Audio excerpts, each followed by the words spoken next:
Buenas tardes, soy Miguel Domínguez de Verde. Como sabéis, seguimos con nuestras conferencias ambientales online. Si queréis visualizar las anteriores que hemos realizado, podéis acceder al canal de YouTube de la Universidad de Burgos y bajo el título Ecología y Sostenibilidad las encontraréis. Hoy tenemos con nosotros a la ponente Irati Ramos, que nos acercará a un tema tan interesante y en auge como son los cánidos y el cambio climático, el efecto de la latitud.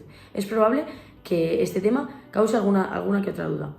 Si es así, podéis dejarlas por el chat de YouTube, que aparecerá justo debajo de la conferencia, y al finalizar la conferencia, Irati os responderá encantada. Hola, bienvenidas y bienvenidos todos a la conferencia de hoy. Yo soy Irati y hoy, como sabéis, vamos a hablar de los cánidos, del cambio climático y de su relación con la latitud. Y bueno, si os preguntáis qué me ha pasado en la cara, me caí en la bicicleta, pero no os preocupéis porque ahora me pongo en pequeñito y no os vais a dar cuenta. Aquí tenemos en la portada una pequeña porción de todos los cánidos que actualmente habitan en este planeta. Tenemos lobos, coyotes, algún chacal también por aquí. Y voy a empezar por presentarme. Yo soy Irati Ramos Echandía, soy bióloga ambiental por la Universidad Autónoma de Barcelona y próximamente empezaré mis estudios de máster en gestión de la fauna salvaje en la Facultad de Veterinaria de la Universidad de Murcia. Y aquí podéis ver mi trayectoria con la fauna salvaje. Por ejemplo, aquí intentando curar una herida de un cánido. Esto es un zorro común, Vulpes vulpes. Y aquí justamente ofreciendo otra conferencia también de la misma temática de la que hablaremos hoy. Esto es un ejemplo de un póster científico. A veces, cuando se llevan a cabo investigaciones científicas, los resultados se deben plasmar en formato de póster científico. Y esto es pues, un ejemplo que fue el póster resultante del estudio que llevé a cabo en la Universidad Autónoma de Barcelona, en la cual está basada la conferencia de hoy. Y ya vamos con nuestros tres protagonistas. Aquí tenemos al lobo, Canis lupus, al coyote, Canis latrans, y al chacal dorado o chacal común, Canis aureus. Como veis, aparte de pertenecer los tres a la familia Canidae, que son los cánidos, también pertenecen al mismo género, el género Canis. Entonces, como veis, debajo de cada animal, de cada cánido, hay su mapa de distribución mundial con grandísimas diferencias, pero tienen algo en común. Las tres especies, en mayor o menor medida, tienen un gradiente latitudinal. Están distribuidos en latitudes muy diferentes para ser considerados solo de una misma especie.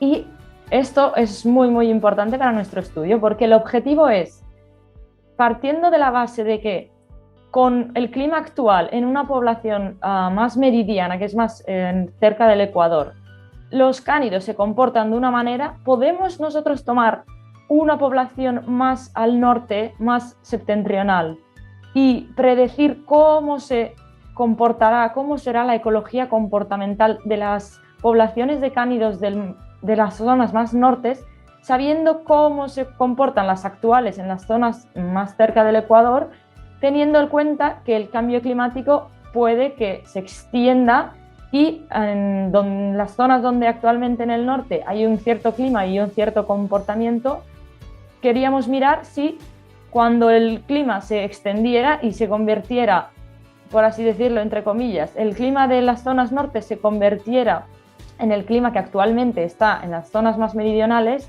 podríamos predecir cómo se van a comportar estos cánidos y poder desarrollar una mejor gestión. Esa es la idea. Bueno, ya veréis cómo salió.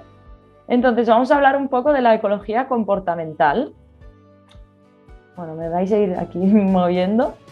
Aquí hemos hecho una tabla muy, muy básica y muy simple para ir comparando los diferentes aspectos, algunos de los diferentes aspectos de la ecología comportamental de los cánidos. Por ejemplo, tenemos, si miramos la socialidad del lobo, nos encontramos con manadas, poblaciones con una organización súper desarrollada socialmente. Tenemos jerarquías muy, muy estrictas y la manada suele ser muy, muy fija durante el tiempo. Hay pequeñas variaciones, también hay parejas o individuos nómadas, normalmente machos. En el coyote, por ejemplo, no encontramos una norma, por así decirlo. Es muy, muy flexible, dependiendo de la comida, dependiendo del tiempo, irán en grupos o no, si han tenido crías, la manada dura durante más tiempo, si no, no. Y en el chacal dorado es todavía más flexible.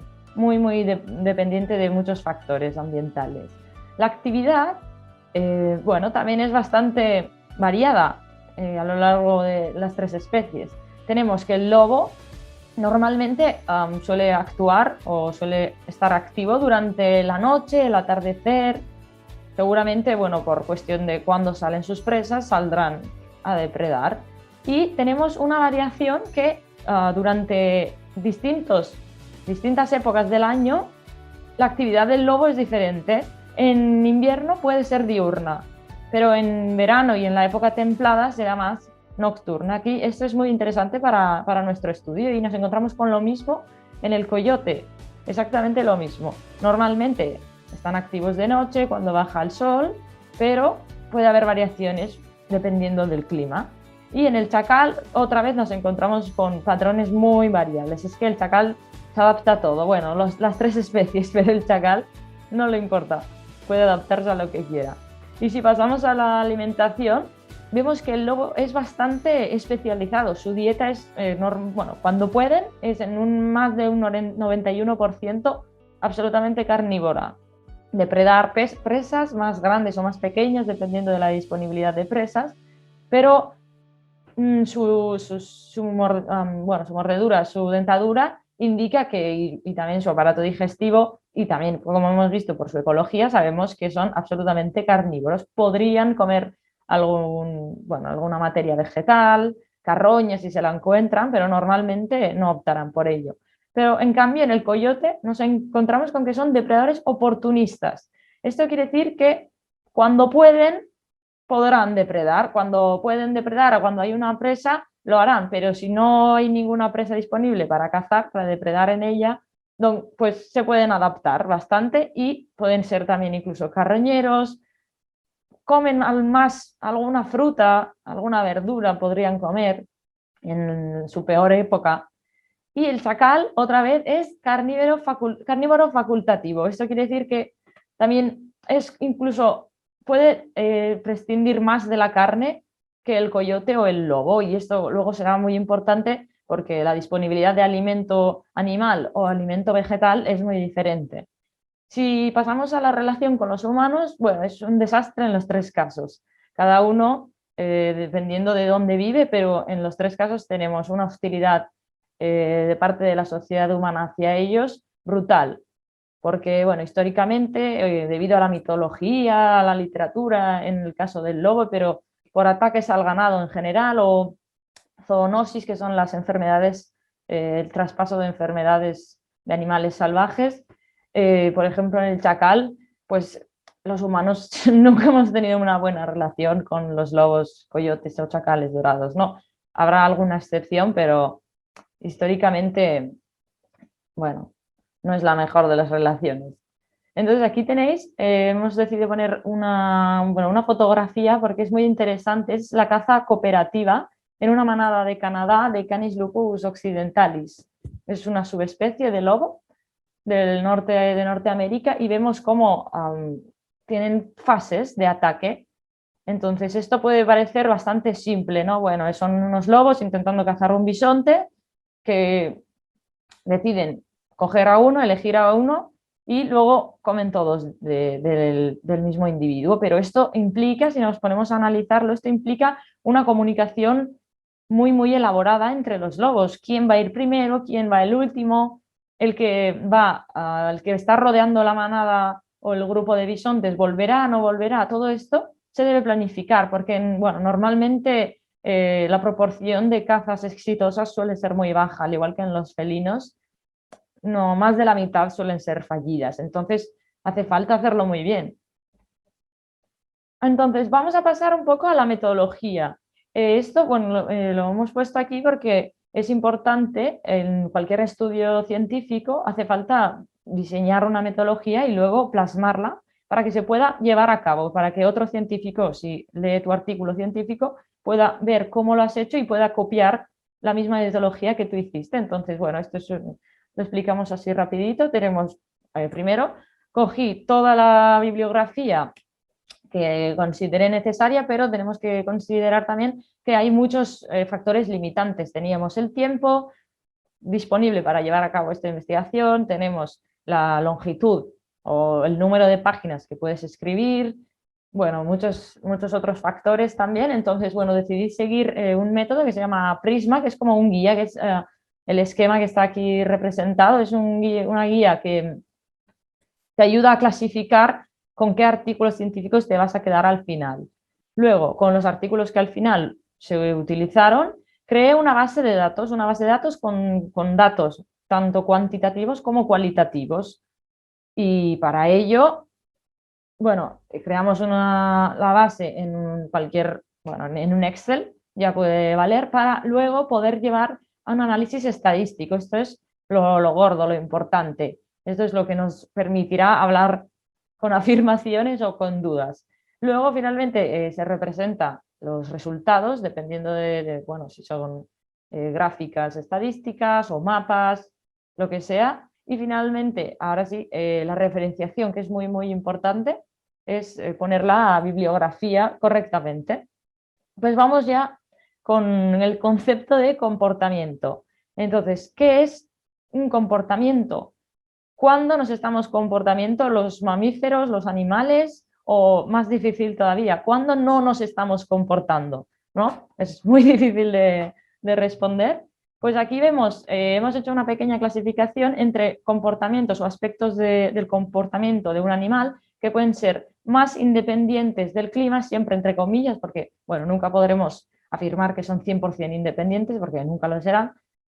Indirectamente siempre afectará el clima. Entonces, hemos hecho esta clasificación entre más o menos independiente o muy susceptible a cambiar, bueno, de cambiar por el clima. Y esta clasificación es muy importante para nuestro estudio porque lo que más nos interesará, los aspectos que más nos interesarán a nosotros para luego saber si podemos aplicar que debido al cambio climático las poblaciones de cánidos más que están situadas más al norte adaptarán y tomarán los comportamientos que actualmente ya tienen las poblaciones de cánidos que están más en el sur, en zonas más meridionales. Tendremos que mirar algún comportamiento en concreto, ¿no? Como todo estudio tenemos que delimitar, acotar un poco el objeto de estudio, porque bueno, no, nos gustaría a todos, pero no podemos estudiarlo todo, no podemos estar toda la vida haciendo un estudio. Entonces, clasificamos así en estos dos tipos para este estudio los comportamientos de los cánidos. Por ejemplo, un comportamiento independiente, entre comillas, del clima podría ser los minutos que decide una madre de coyote, que decide ella que acicalará a sus hijos cuando se despierten. Pues si serán 3 minutos o 6, seguramente el clima no juega un papel principal, ¿no? En esas decisiones. Como vemos aquí, todo el rato estamos tomando decisiones, excepto cuando dormimos, no paramos de decidir, de elegir. Entonces, algunos aspectos del comportamiento o de la ecología comportamental que pueden ser más susceptibles son los que actualmente ya sabemos o que han sido afectados por el cambio climático, que ya está demostrado y estudiado, o que son aspectos que varían normalmente con la estacionalidad. Durante el año los comportamientos cambian, si es verano, si es invierno. Esto, bueno, no sé si os acordáis que en la tabla hemos visto que los lobos y los coyotes podrían ser activos durante el día en el invierno, pero en verano serían más crepusculares o más nocturnos, ¿no? Pues estos son los tipos de comportamiento que nos interesan más para este estudio. Entonces, estos son los 4 aspectos, los 4 comportamientos que elegimos estudiar en los 3 cánidos que hemos dicho, en el lobo, en el coyote y en el chacal. Y los resultados que obtuvimos, bueno, ahora lo veréis, son un poco confusos como suele pasar habitualmente. Tenemos el comportamiento alimentario, que vimos que es el más importante. La alimentación decidirá todo. Dependiendo de la comida, el tamaño de la manada será diferente. Dependiendo de la comida, algún individuo se podrá reproducir o no. Y dependiendo de la comida, alguna manada decidirá ir hacia el norte o ir hacia el noroeste, ¿no? Entonces, el comportamiento alimentario, el principal comportamiento y el que determina el resto. Muy importante. Entonces, sabiendo que la alimentación varía con la latitud, ¿no? Eso lo sabemos, y también con la estacionalidad. Muy importante, sabemos que hay frutas, verduras, cachorros que aparecen en una cierta época del año y en otra no.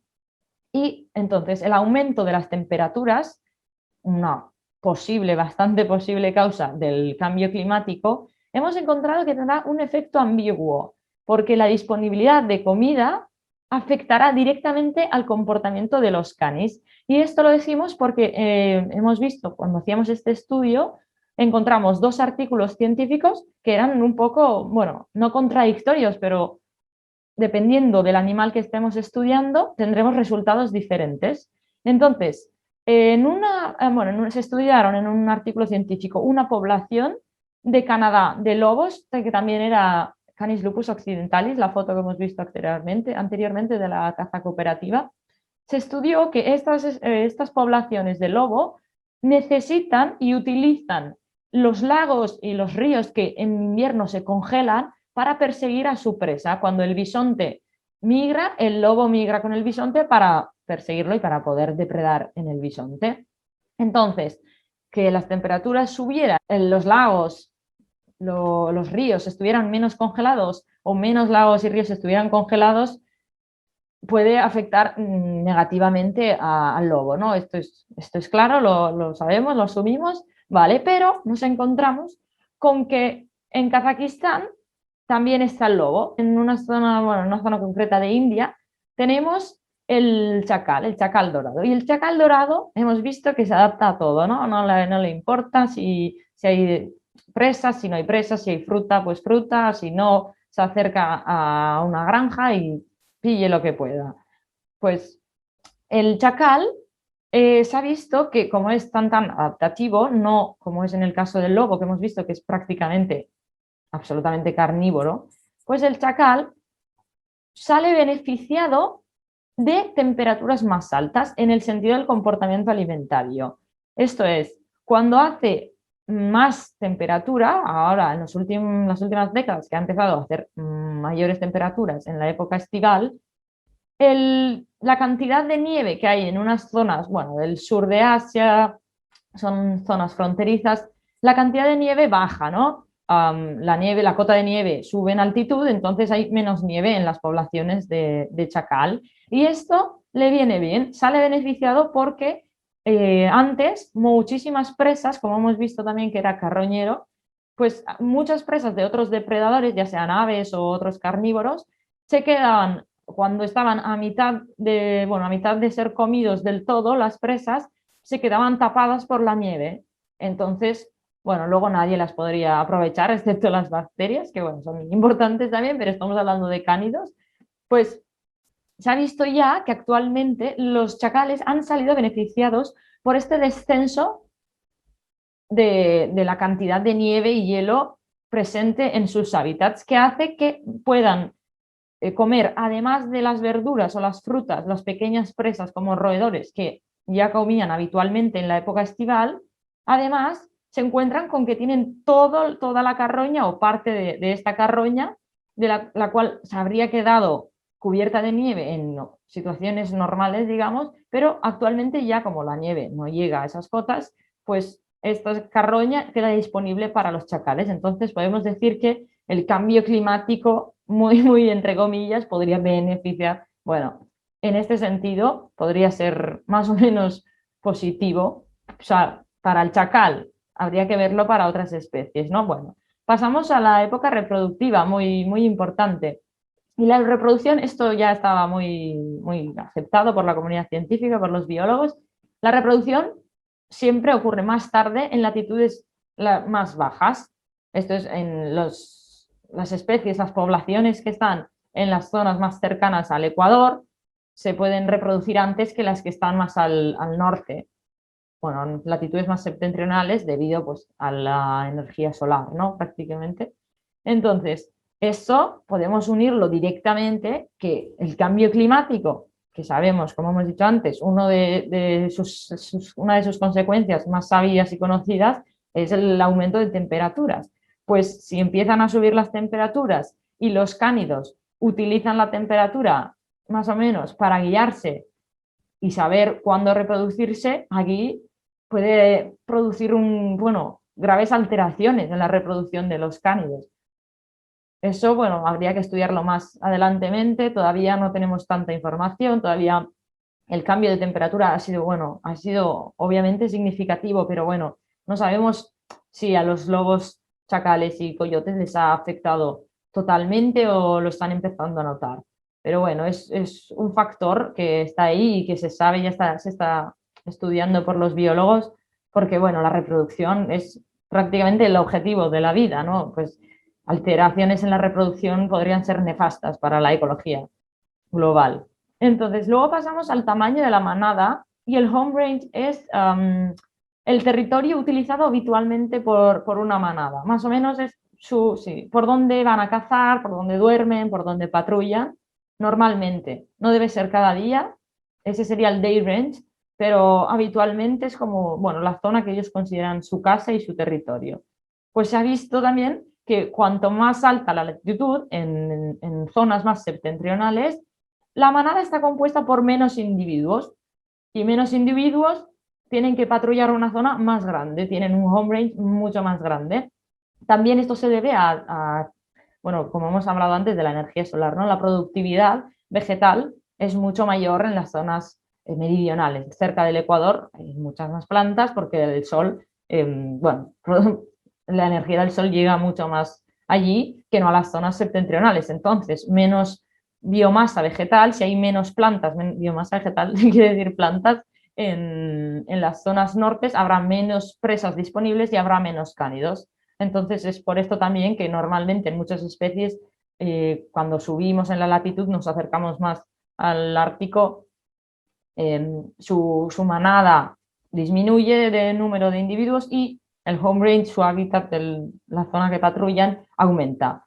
Pero sabemos también, bueno, que estadísticamente hemos demostrado en este estudio que la falta de presas combinada con la fragmentación del hábitat, otra de las consecuencias, si no es la principal, será la secundaria del cambio climático, la fragmentación del hábitat, que territorios donde antes eran enteramente disponibles para ciertas especies se están rompiendo, se están dividiendo, hay barreras ecológicas que estamos poniendo nosotros, como puede ser una carretera, por ejemplo, pues la falta de presas combinada con esta fragmentación del hábitat de los cánidos nos lleva a todavía menos individuos en la manada. Entonces, donde ya en la zona meridional, donde las manadas de canis, especialmente del lobo, suelen ser más multitudinarias o más compuestas por más gente, bueno, no sabemos lo que pasará, pero en las zonas norte, donde ya sabemos que la manada se divide bastante hasta llegar a 2, 3, 4 individuos, en las zonas más norteñas, como puede ser en Alaska, en Canadá, si todavía provocamos que haya menor número de individuos dentro de la manada, pues esto también tendrá cambios importantes en la ecología de todos los animales y probablemente las plantas que vivan en ese hábitat. Entonces vimos también que en la época fría sí que se juntan más, se tienden a acumular los individuos en las manadas de los canis de las tres especies, seguramente debido a que no hay tanta comida, entonces pues habrá que juntarse.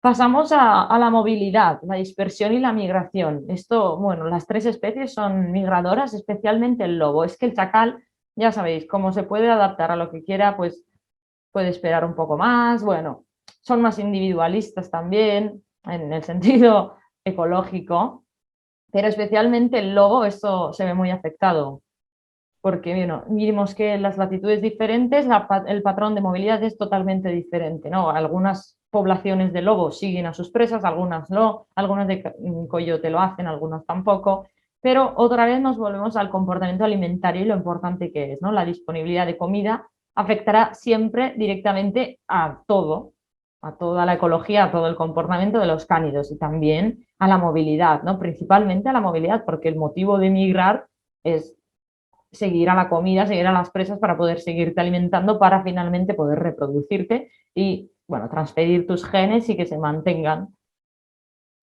hasta que se pueda. Entonces, dependiendo de cómo actúe el cambio climático en cada población, porque estamos hablando de muchas poblaciones, entonces, dependiendo de cómo influye el cambio climático, la distribución de los canis será de una manera o de otra, porque de la mano de lo que hemos dicho anteriormente, un cambio como puede ser el aumento de las temperaturas y menos lagos congelados, menos nieve, es positivo para el chacal, pero negativo para el lobo. Entonces, claro, habría que estudiar cada factor de manera individual, de manera poblacional de cada especie.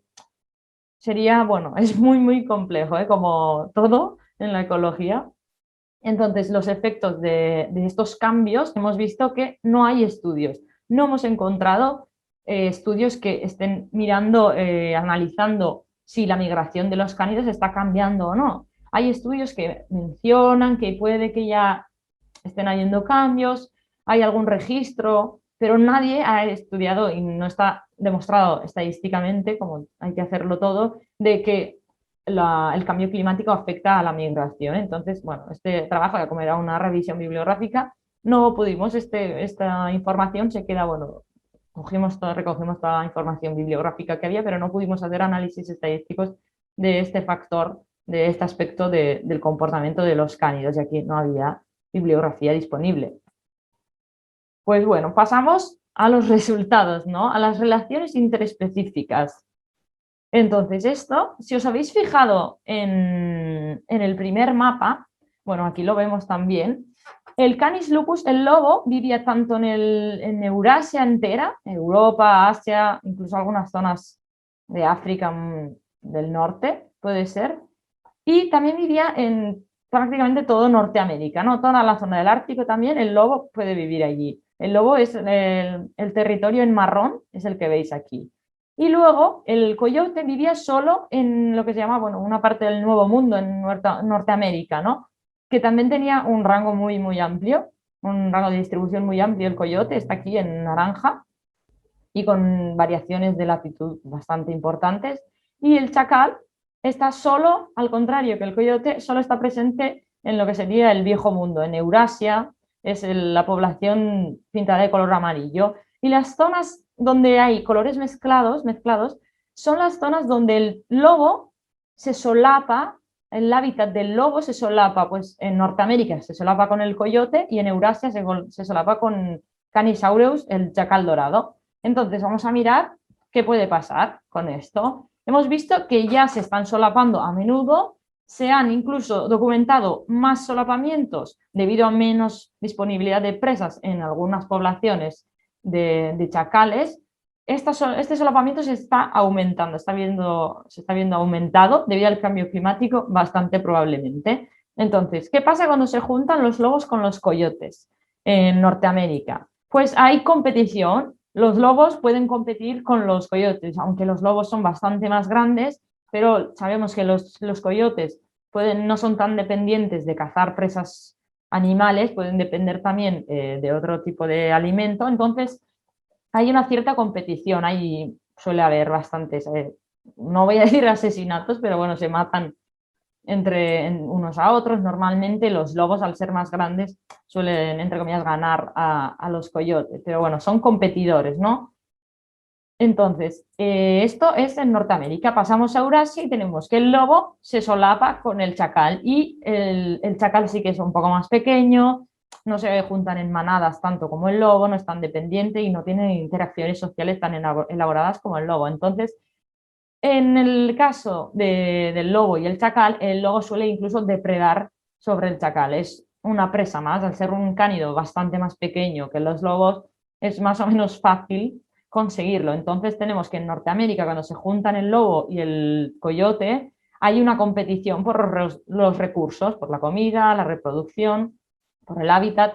Y en Eurasia, el lobo sí que, entre comillas, gana y depreda sobre el chacal, ¿no? Entonces, en los dos casos, de los dos solapamientos, habrá un desplazamiento ecológico. El coyote y el chacal, por así decirlo, saldrán perdiendo, porque el lobo es más o menos el vencedor en esos casos, pues, debido a su ecología. Entonces, en las zonas de solapamiento es muy posible la hibridación, porque la hibridación, bueno, son cuando se juntan dos especies que se reproducen, dos especies diferentes que se reproducen y producen descendencia, eso provocará unos cambios genéticos al nivel de población. Aparecerán, si luego un híbrido de chacal con lobo se aparea con un otro chacal, ahí la descendencia, claro, es en una cuarta parte sería del lobo, pero no es la misma especie, habría que estudiarlo. Y la hibridación se pensaba que no es un problema tan grande, pero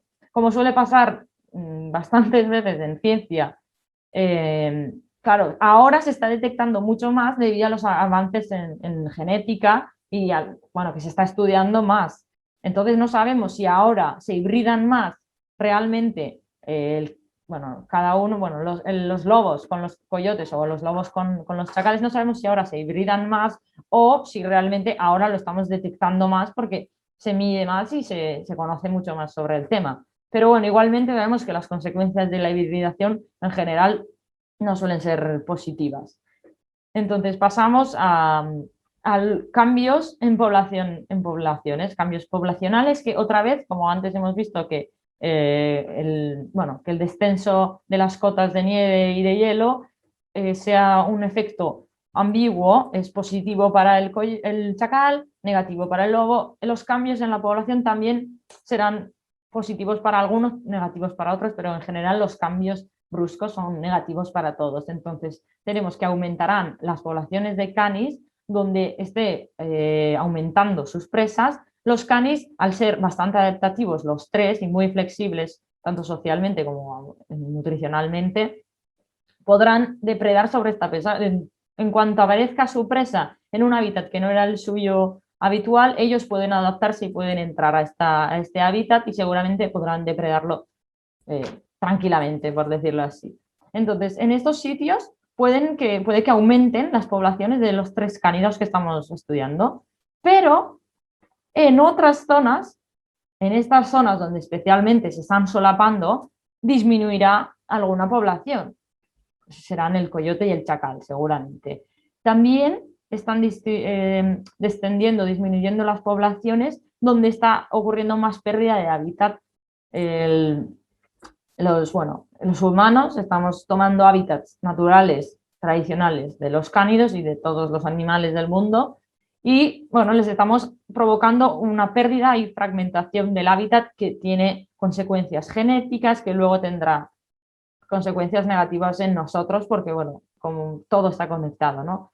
Donde estamos cazando también muchas presas de los cánidos, disminuirán la presencia de los cánidos y siendo ellos unos superdepredadores que están bueno, están en lo alto de la cadena trófica, no tienen depredadores, ellos son los últimos. Entonces tenían un papel, un rol ecológico de control poblacional sobre los herbívoros en general, roedores. Entonces, bueno, las consecuencias, como ya hemos dicho anteriormente, pueden ser catastróficas. Entonces, luego pasamos a las relaciones interespecíficas, pasamos a interespecíficas entre Homo sapiens, humanos, y los cánidos. Entonces, como hemos mencionado anteriormente, un desastre, ¿no? Ataques al ganado, persecución, caza furtiva, transmisión de enfermedades, especialmente la rabia. Bueno, los humanos y los cánidos. Pues con el cambio climático no se prevé ninguna mejora en esta relación, porque si disminuyen las presas de los cánidos, no dudarán en acercarse más a poblaciones humanas. Entonces, evidentemente, los conflictos con ellos aumentarán. Vamos allá con las conclusiones que sacamos en el estudio. El cambio El esquema, como podemos observar, es altamente complejo, ¿no? Así vamos a resumirlo en pocas palabras. Vemos que los efectos principales en las tres especies de canis estudiadas serían el aumento de la fragmentación del hábitat o su destrucción incluso y disponibilidad de presas cambiante, una variación desconocida en las presas disponibles para los cánidos porque estas variaciones estarán sujetas a la estacionalidad, que tampoco sabemos exactamente cómo reaccionará o cómo se verá afectada por el cambio climático. Tenemos algunos indicios, pero no se sabe exactamente los factores que cambiarán.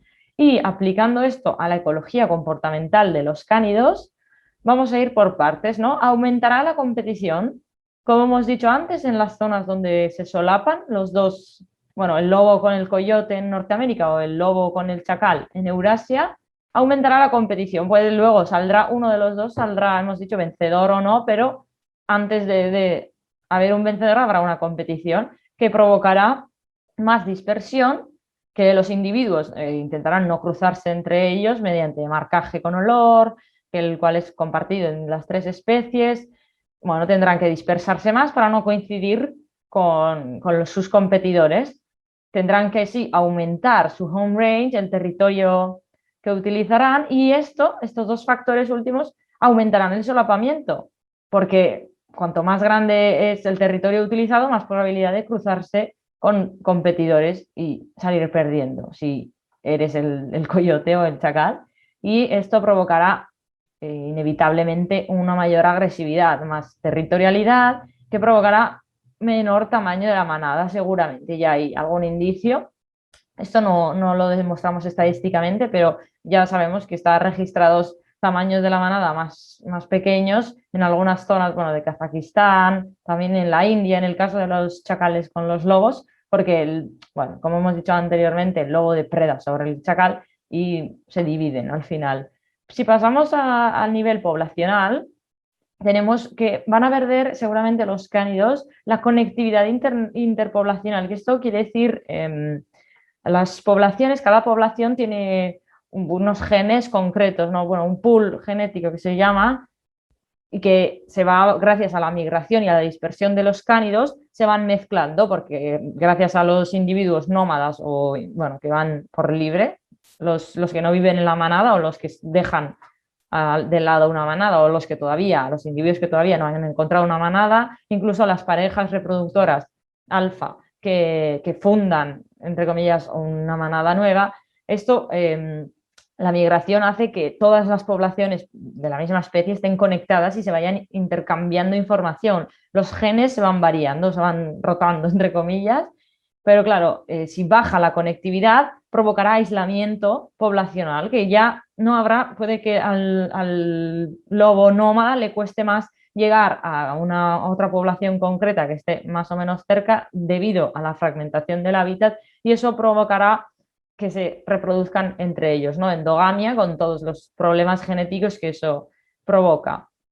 Hablamos también de las barreras ecológicas. Aquí, como veis, las flechas están para los dos lados. No sabemos, en algunos no sabemos, bueno, no es que no lo sepamos, sino que habrá cambios de todo tipo. En algunos lugares aumentarán las barreras, en otros no. Una barrera ecológica sería el lago congelado, por ejemplo. Que el lago que necesitaba el lobo para perseguir al bisonte en Canadá no estuviera congelado y ya no lo puede cruzar, hará que, bueno, que este lago sin congelar será una barrera ecológica para el lobo. No será, como hemos dicho anteriormente, no lo será para el chacal, que verá aumentadas sus posibilidades alimentarias. Entonces, en el sentido de la dispersión y de la migración, bueno, habrá cambios de todo tipo, seguramente será difícil de predecir, dependerán de muchísimos factores. Entonces, es otra pregunta que no podemos responder. Y los conflictos con humanos, bueno, claramente cuanto menos presas tengan disponibles los cánidos, no dudarán en acercarse a los núcleos urbanos, a las zonas ganaderas, y aumentarán bastante probablemente los conflictos con humanos, entendidos como ataques al ganado, incluso zoonosis, dispersión de enfermedades. Bueno, pasamos a la segunda parte, y esto es, bueno, es como un resumen un poco más condensado, pero bueno, en la parte final de nuestro estudio, bueno, tuvimos que proponer alguna propuesta, alguna idea, como qué falta en la gestión de los cánidos, en la gestión futura de los cánidos que actualmente no esté, ¿no? Y como siempre, bueno, hace falta más investigación. Bueno, podemos clasificar las 4 soluciones propuestas que veis en la almohadilla como de la huella del cánido aquí en marrón, y podemos clasificar la reintroducción de presas y el establecimiento de áreas clave quiere decir áreas protegidas con un estudio concreto y controladas para los cánidos. Estas 2 ideas o propuestas serían parte de una facilitación de la gestión de los cánidos en el ámbito científico, en el sentido, bueno, de los biólogos o los veterinarios que lo decidan. Y ya en el ámbito social también hay trabajo, esto no depende solo de los científicos.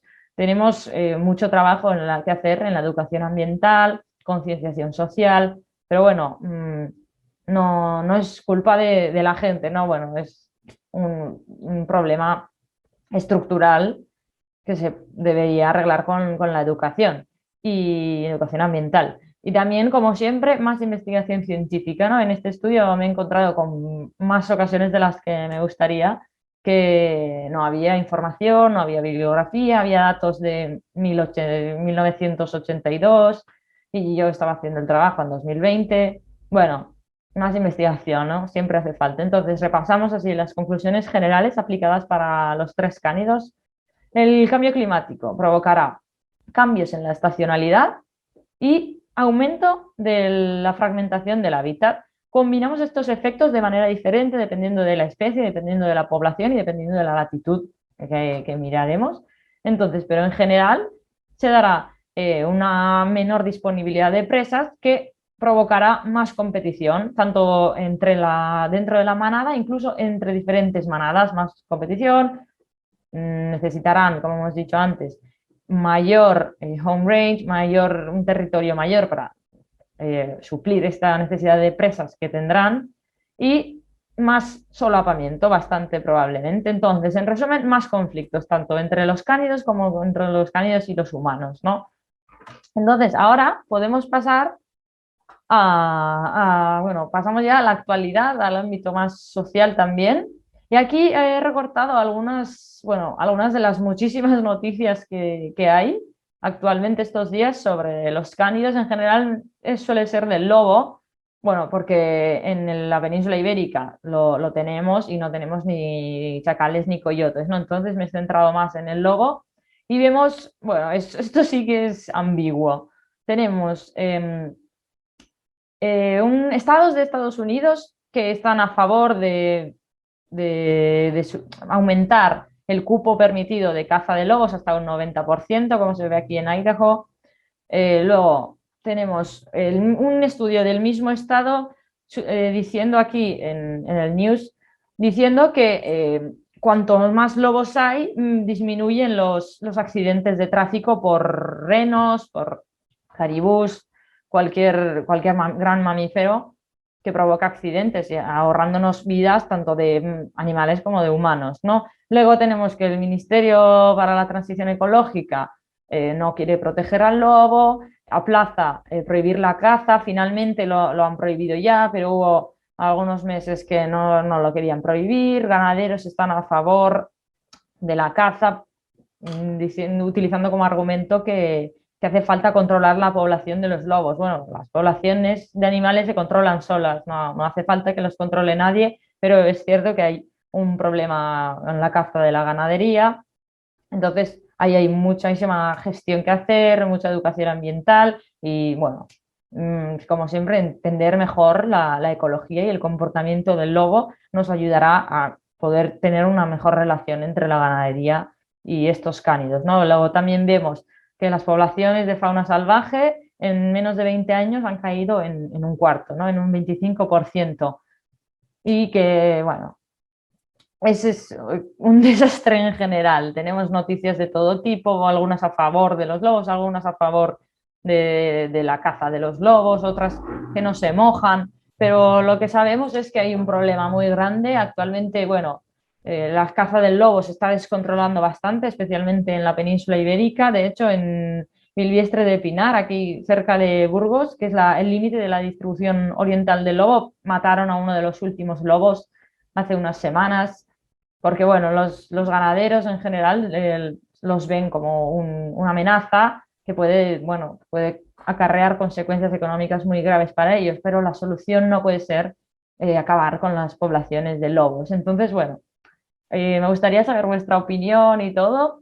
Entonces, ahora va a haber un espacio de preguntas para que todo el mundo que quiera pueda corregirme si quiere, comentar alguna cosa, preguntar y si queréis, bueno, podemos hablar un rato, podemos comentar el cambio climático, los cánidos, como veis vosotros. Pues muchas gracias por venir a mi charla, aunque esté en estas condiciones.